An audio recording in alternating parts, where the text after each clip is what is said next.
There we go.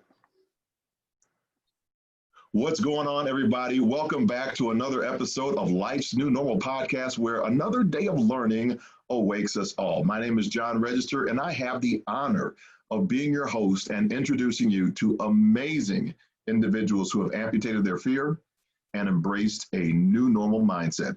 We all know that hard times are going to come in our lives, and how we respond to those times is really a direct reflection of our character. Now, our character can be defined as who we are when no one is watching. Our character can also be defined as what we stand for when everyone is watching. Our character is revealed during our times of testing. Now, my guests on the show have been tested. They have lived through the tough times and are now giving back to us.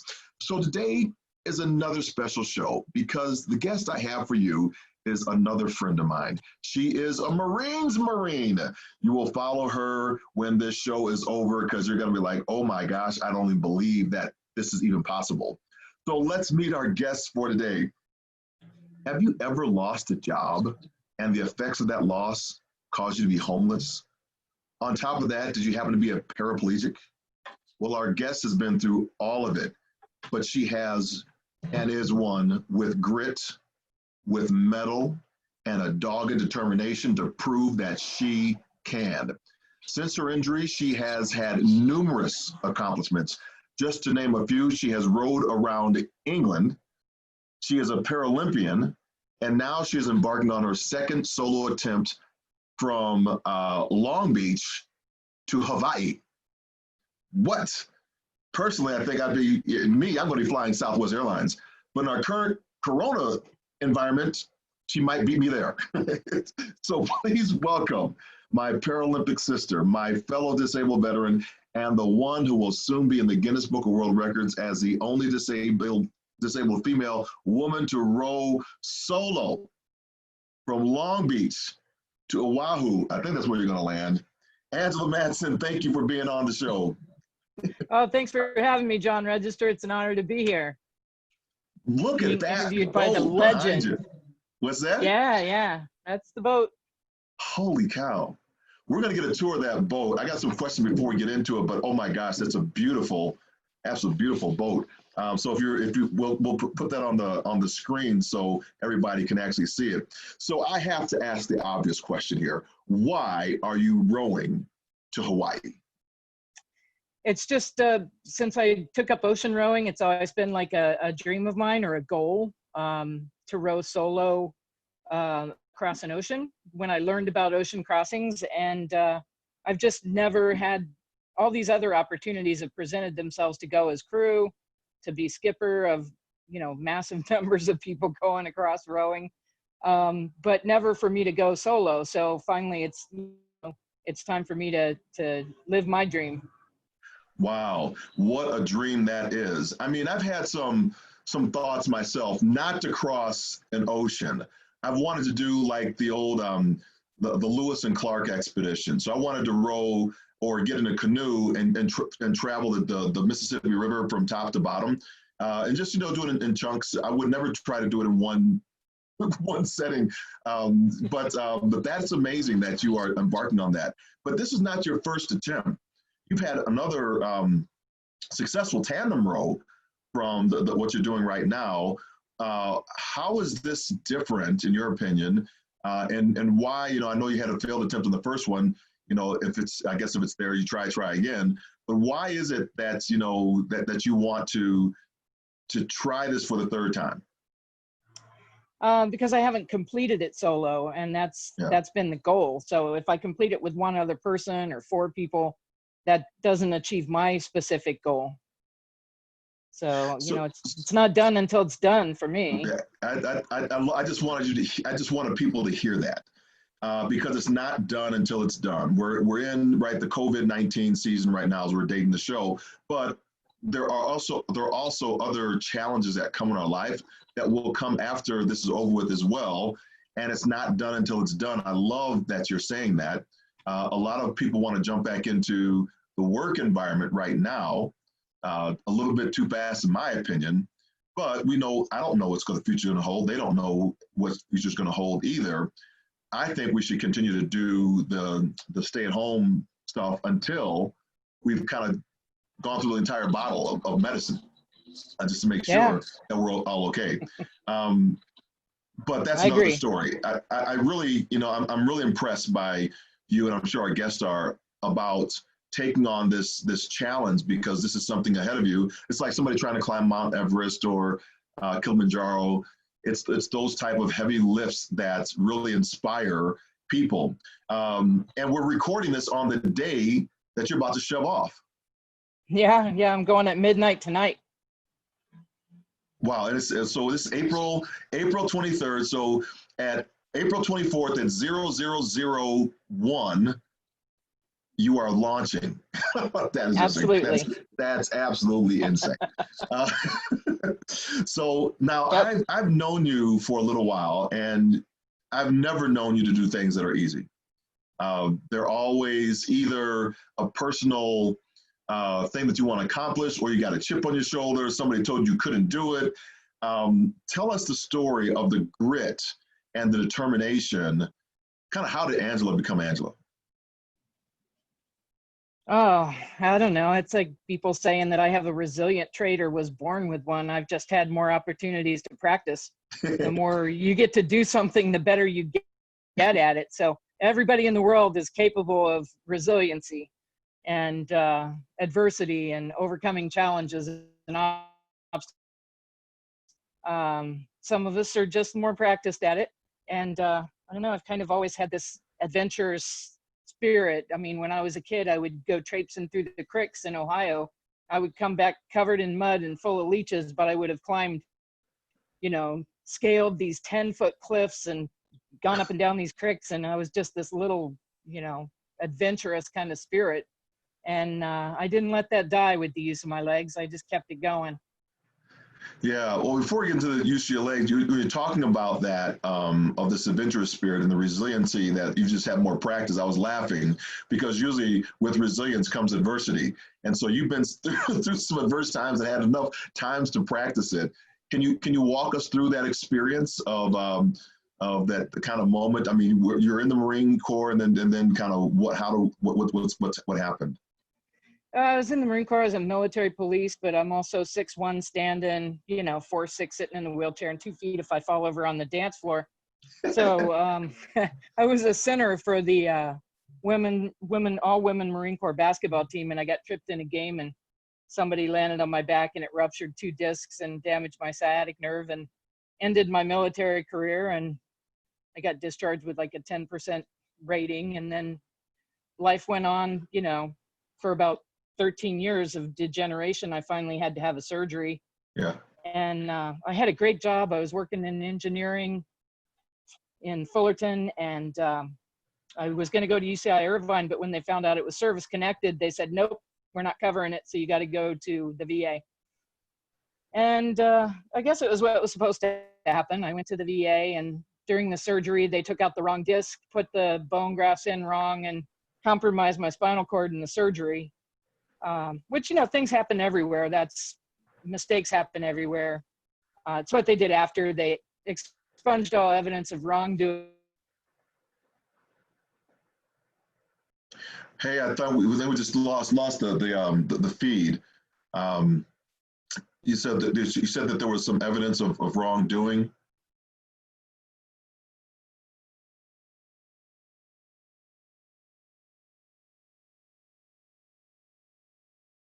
Sure, grateful they did, but so yeah. let's go back just a bit. When you said evidence of wrongdoing, was and the camera's flipped somehow. When you said evidence of wrongdoing, that's when I lost the feed. Yeah, I don't know. I should flip it back. Oh, okay. Yeah, they expunged evidence of wrongdoing and wrote rosy medical operative reports and denied responsibility. So I lost my job, house, relationship. I was trying to live on my 10% rating, which was $78 a month. The state welfare department and all those people wouldn't help me because they said the VA was responsible, and the VA wasn't being responsible. So my first home after I got evicted, I got discharged to a sheriff's eviction notice. So I had one night to get my stuff out. Oh. But I lived, put some things in a locker at Disneyland because they have access through the parking lot. And I slept on the bus bench at Harbor and Catella. And I would take the bus into the VA for my, my personal care. And then the disabled American veterans eventually helped me get a apartment in Long Beach closer to the VA and my medical care. And then I just started fighting for my, steadily increased it enough to where I was able to afford a rent on an apartment and get out of, you know, get off the streets. Wow. So, I mean, everything, just like many homeless, have good jobs, are solvent, they're doing well, and they're usually about 1 or 2 paychecks away from everything collapsing. And we have the kind of a false sense that things will work out, and they have in your case, but it's like you have an organization that should be taking care of you after representing the Marine Corps, playing basketball, and serving in that capacity to motivate, inspire troops. And you have this, kind of one tragedy upon another tragedy, and leaves you in this homeless state. What was your mindset like? I know that you said, kind of casually, you were sleeping on the bus bench there outside of Disney so you could take the bus in and out to the VA, but what was going through your mind as far as being an engineer, you're a Marine, and now you're on a park bench?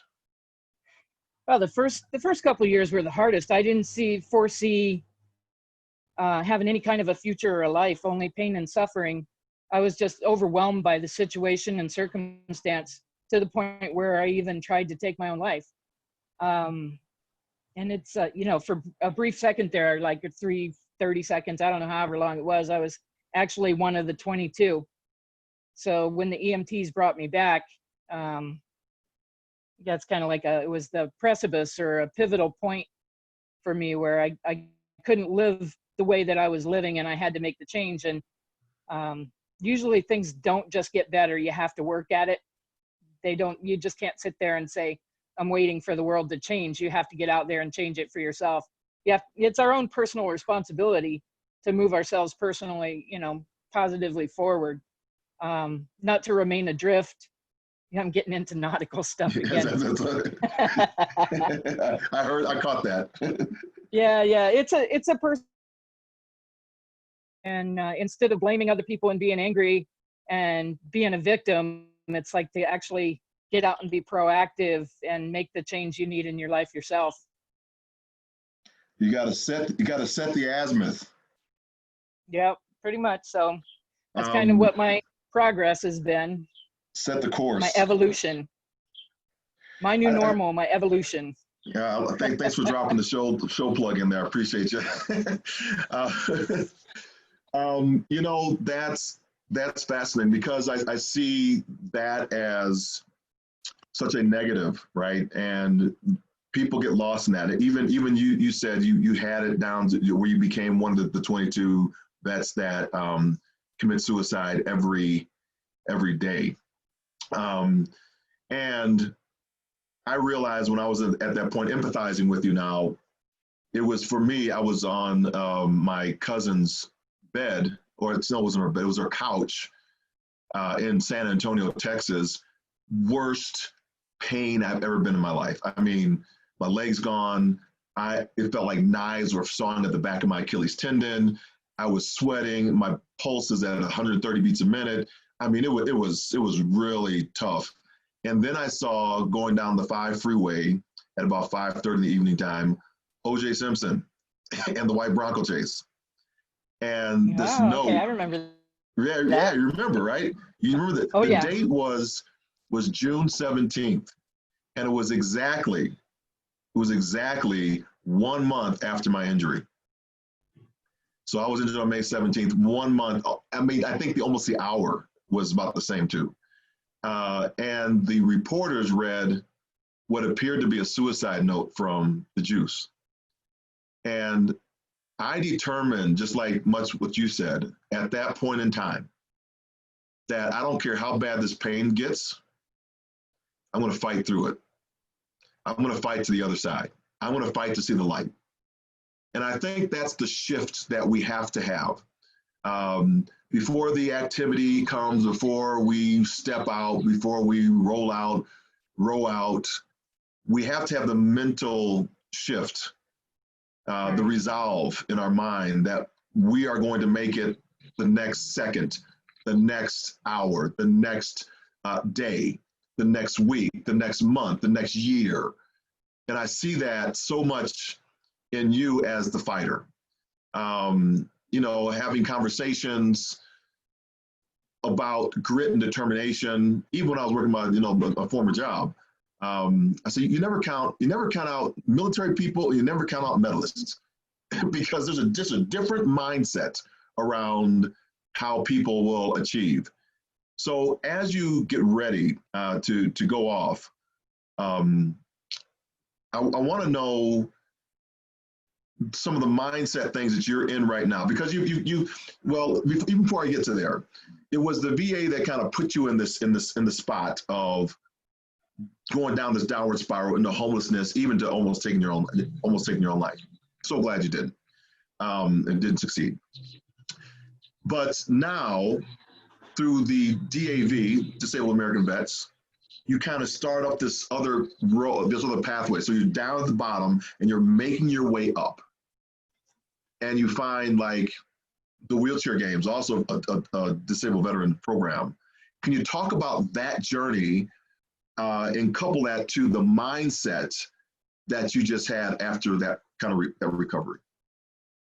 Right. Well, the DAV, I mean, it's probably the largest organization for veterans with disabilities. They started working on my claim for disability, started fighting, which, was big for me, because those increases helped me get off the street. And they actually got me into a little apartment in Long Beach first. But I didn't really know about the sports until I was hanging out at the VA and the PVA. I had some of the people from PVA said, "Hey, you should go check out the Veterans Wheelchair Games." And so I said, "What's that?" And they said, "Well, it's a sporting event for people in wheelchairs." And so the Paralyzed Veterans of America, they sponsored me for my first games. And that was pretty much, once I got on that road and that path, that was it. It was familiar because I was an athlete before, an athlete in high school, an athlete in the Marine Corps. Combat readiness, they love for us to play sports and stay physically fit and ready. It's just natural for me, the training, the practicing, just the work ethic that you have as an athlete or a soldier, or I've kind of used those tools and applied those tools into making myself better to have this life that I have now. I did the work every day to make it happen. Got out of that negative mindset, dropped that anger. It doesn't happen overnight. It doesn't happen with the snap of the fingers. It's a total reprogramming of the way we think and the way we feel, and changing the condition response mechanisms to outside stimulus, which helps with soldiers with PTSD and people that have trauma and PTSD too. It's it's almost just like training for a sporting event or competition. It's something you just do every day until it overrides the more negative part of the way of thinking, and it becomes the new positive way of thinking. It's just, that's so great. I mean, I love the games. Winter Sports Clinic was the first one I went to, and then the National Veteran Wheelchair Games. So I went out there and not mostly competing. I competed a couple times, but I was more into, as you know, at the Olympic Committee, trying to find athletes that might want to train for the Paralympic Games. And then helping in the creation of the summer sports clinic and the Valor Games series to push the kind of competitions down. So that was such a golden era of my existence, to give back in such a capacity to veterans, and then see it morph on the active duty side into Warrior Games, and then into Prince Harry's Invictus Games, and we did another games for the SISM Games. It was just absolutely amazing. I just love that entire period of my life because I felt that my life and that injury that happened outside of theater was it showed those individuals who are injured outside of theater that you have value, you have worth. You don't have to think that you're not of anything because you weren't combat injured. I would really go in on those organizations that only wanted to serve the population that were blown up or injured in theater, because there's 70% more that are injured outside of theater that continue to go through this, and we don't realize that. And it pits one person, it pits one soldier, airman, Marine, Air Force, airmen against each other, right?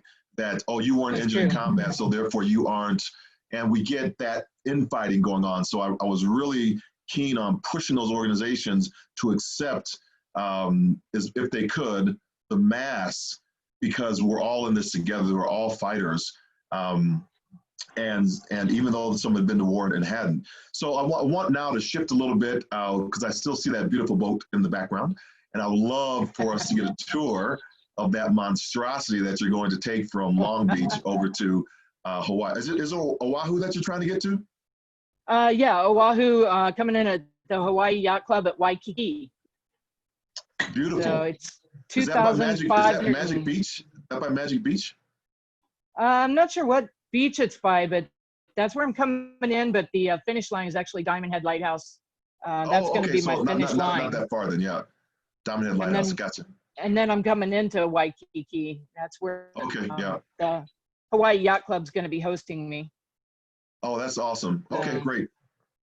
Well, I may have to fly over there to see see you come in. So, wow. Zoom down here. That's the top. That's a CME, which is a radar detector. So if I'm asleep and a big ship's out there, it'll sound an audible alarm. 100-watt solar panel on the top.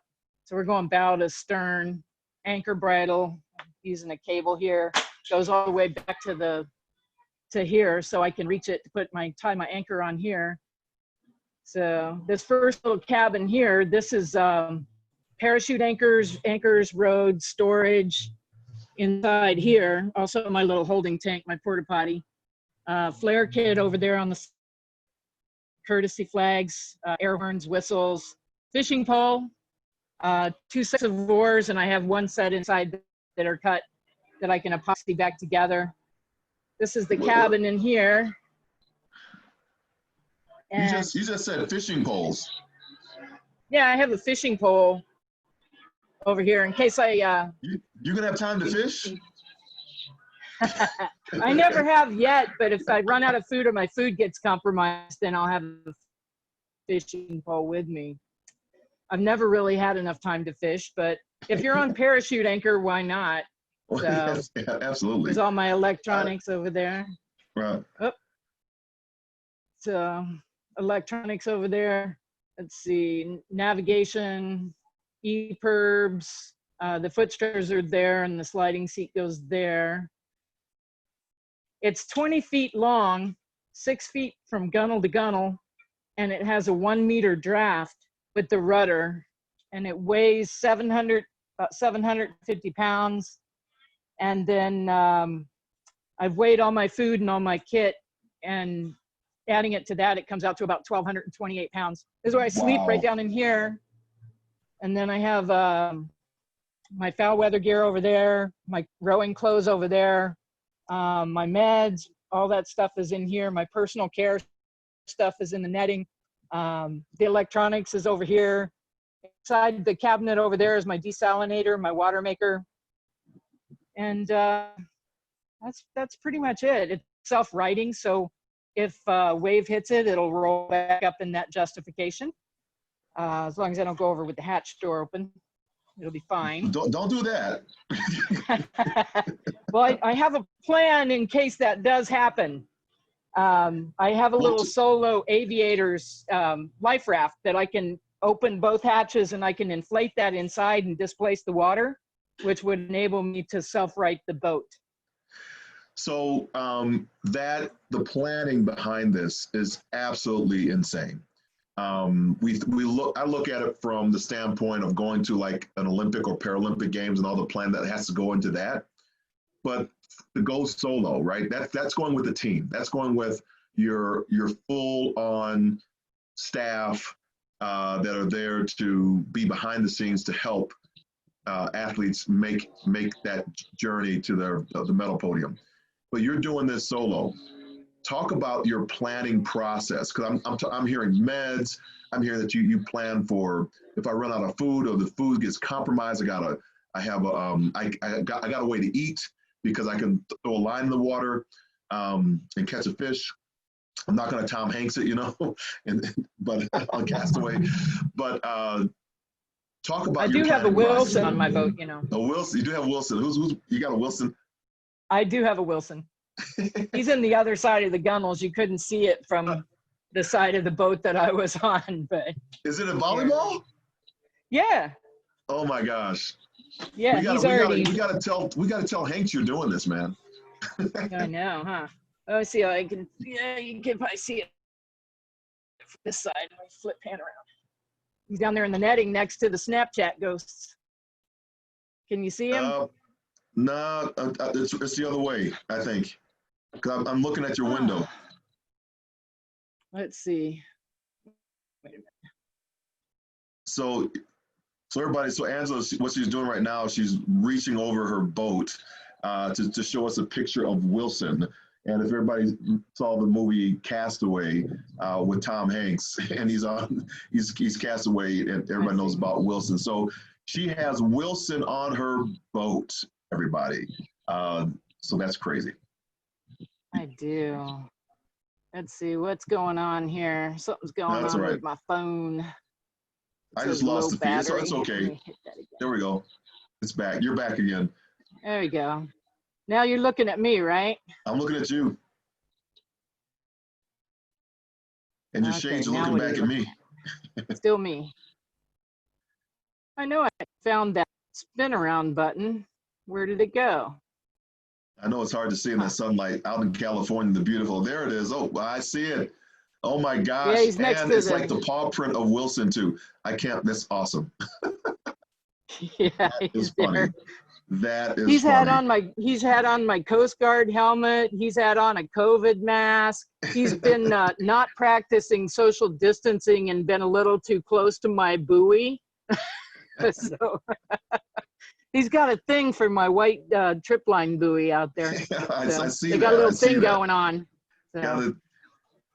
Yeah, me and Mrs. Jones got a thing going on.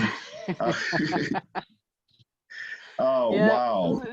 So you said a little bit about riding the boat, right? You can blow stuff out to ride the boat up. I see you're hooked up. Is it hooked up already? Yeah. Right. Wow. Oh yeah, it's completely ready to go. Wow.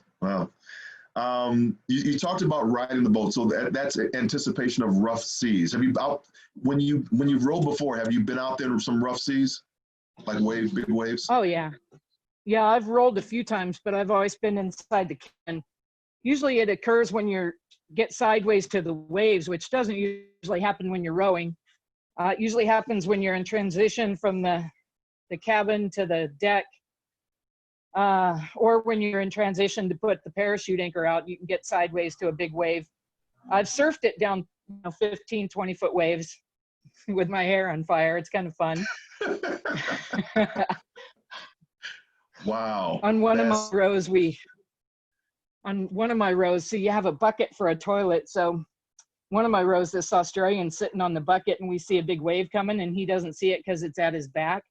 So we take power 10 strokes, catch this wave, and it breaks over the boat and he's trying to hang on to the bucket at the same time. And we started this game. We looked at the GPS and his speed going down the wave was 16.9 knots. So that was his bucket score. So the whole way there, we were people were competing with bucket scores. It was, yeah, you do all kinds of silly stuff out there. Wow, So, wow, that's amazing. Well, what is the message that you're hoping to send? As you start off tonight, and then you wind up on Diamond Head, and you cross over Diamond Head, and you come into the Waikiki Rowing Club, and what's that message you're hoping to send? well, in this, in the wake of coronavirus and everyone being so afraid, and I've lost everything before. I've lost my house, my job. It wasn't the end. It's not like it was the end of the world. Although, I didn't become one of the 22 for all those seconds, believing anything else. I thought it was the end, and it's not. And I want people to know that it's not, and that we're all going to get through this. And, just sometimes it just means it's the start of something else. Maybe when it's all over and said and done, going to have a lot to learn from it. Maybe there'll be a better job, closer family, closer community, build stronger, build better. Yeah, that's so admirable. I'm so like you. Wow, I'm so impressed. And so now I know that you're going to have you got all the onboard equipment. How are people following you so that you're not out there by yourself? I mean, you're out there by yourself, but I don't know, you're in a shipping lane and you toot your horn to make sure they don't barge you over. How can people follow you? Well, I'm going to have satellite tracking on the boat, so everybody's going to be able to follow live tracking, and I'll have unlimited texting, so people can send me encouraging messages and whatnot. Doesn't mean I can respond, but I will get those messages. I have a satellite telephone, so I can do interviews. I've had school kids call me and ask me while I'm out there. It's kind of fun, especially since the kids aren't in school. It could be a project for kids to follow online, for anybody to follow online. So on rowoflife.org or Row of Life Instagram or Row of Life Facebook page, just all my social media is going to have access to that live tracking and that feed. And it'll start tonight at midnight. Wow. So. Well, we'll be promoting you and pushing you out there from this show, and make sure that people know before it even goes. I'll probably put it out a little bit later just because I want people to encourage you when you're going to be like in this. Why am I out here doing this? Because that moment, I know that moment comes. It's like, oh yeah. Several times. I went on like a 50-mile bike ride and I got to mile like 25. And why am I doing this? And I'm halfway there. I should turn. I just turn back. I should turn back at 25 miles. You're halfway there. So I want you to get some rest. So I'm gonna let you go. But is it possible? Is that the best way for me to update the audience on where you are? Is through your Facebook, Row of Life, Instagram and Facebook, and what else did you say? Twitter? Twitter, rowoflife.org. I think my Twitter. I don't know if I have Row of Life Twitter yet, but I might. My documentary filmmaker on this has made a couple sites. She made the rowoflife.org. So that's the most up-to-date website. They're all going to have the tracking feed on them for people to follow online. And I don't want my satellite telephone. I don't want it published because I don't want it ringing off the hook. Right. But for you, I might send it to you. So I might call you from out there, send you my phone number so you can chat me up. I can get them digits. Yep, you can get them digits. Well, Thank you so much, and best of the world luck to you. We'll see if we're able to travel. I would love to be there when you pull into port. I would love to be there. What's the anticipated date? Sometime in July. Deb usually knows. Deb, my wife, she's part of my crew, my land support crew. Yep. She does important things, like I call her on the sat phone because I can't type and text that well after rowing for 1,000 miles. So she'll do my blog and all my stuff. She'll transcribe it from our sat phone conversations, and she'll know pretty much when I'm going to get in there based on how many miles I've got left to go. Okay. So she can kind of put that out there. I don't know if the coronavirus thing's going to be done by then or not. So, I mean, in a way, taken off, there's like no pressure to have a big send off because nobody could come anyway. So I get to go in the the best weather. So, Right. Yeah. Right. Yeah. so that's working out. And I don't have to find volunteers to run my rowing program because that's shut down. So, I mean, coronavirus has had some good things for me as well as some bad things. So, Yeah. there's positive and negative in everything. Right. Well, I thank you for being on the show today. Thanks for showing us your boat. Best of luck to you on the row, and we'll wrap up the show. So, ladies and gentlemen, thanks for tuning in. I want to thank the people that made the show possible. Maria Howell for the introduction, Tim Kaufman for supplying the music, Morris Parsons for being the sound engineer, my guest Angela Madsen for offering such great insights, and follow her on at rowforlife.org. And of course, all of you who continue to subscribe, who continue to listen, who continue to share these podcasts and inspire the people around you. You are the inspirations. You are the catalyst to motivation. Motivation then in turn causes actions. Actions lead us to transformational results. Those results re-inspire us or allow other people who are watching the process to catch their own vision. You are helping others to amputate their fear and embrace their new normal. Now I charge you to go forth and inspire your world. Go is your command. Forth is your direction. Inspire is your vocation because this mission belongs to you alone. World, this is your sphere of influence. See you back here next time on Life's New Normal podcast. Bye-bye for now. All right. Thanks, John Register. Thank you. We'll chat with you later.